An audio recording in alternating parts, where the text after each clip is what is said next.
Perkenalkan, saya Benra Tanata Nugraha dari kelas Bisnis Digital 2022A. Pada kesempatan kali ini saya akan menjelaskan tentang sejarah bahasa Indonesia yang menjadi keunggulan Indonesia sebagai bangsa dalam sudut pandang generasi sekarang, serta prospek bahasa Indonesia di masa mendatang.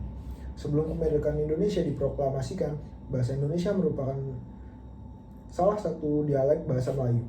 Telah berabad-abad bahasa Melayu dipakai sebagai alat perhubungan antar penduduk Indonesia yang terdiri dari berbagai suku dan bahasa.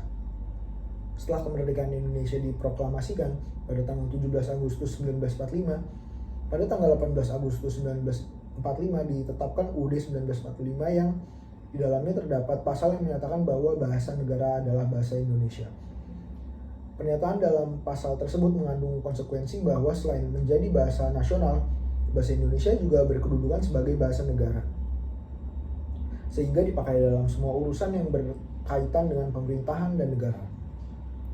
Lalu pada masa kemerdekaan, bahasa Indonesia mengalami perkembangan yang amat pesat.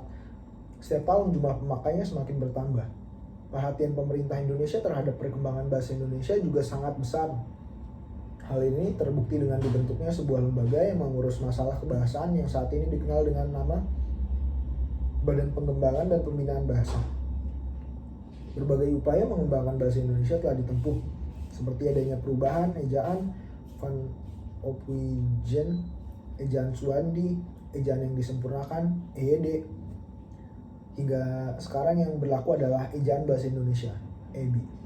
Berdasarkan Peraturan Menteri Pendidikan dan Kebudayaan Republik Indonesia Nomor 50 Tahun 2015 tentang pedoman umum ejaan bahasa Indonesia pada masa-masa mendatang diharapkan lebih menampakkan perannya dalam kehidupan modern, sebab bahasa Indonesia tidak hanya sekedar sebagai alat komunikasi dalam masyarakat yang memiliki latar belakang bahasa dan budaya yang beragam, tetapi juga merupakan bentuk sikap budaya bangsa Indonesia.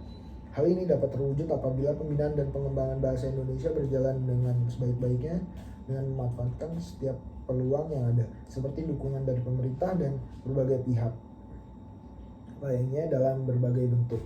Sekian dari saya, terima kasih.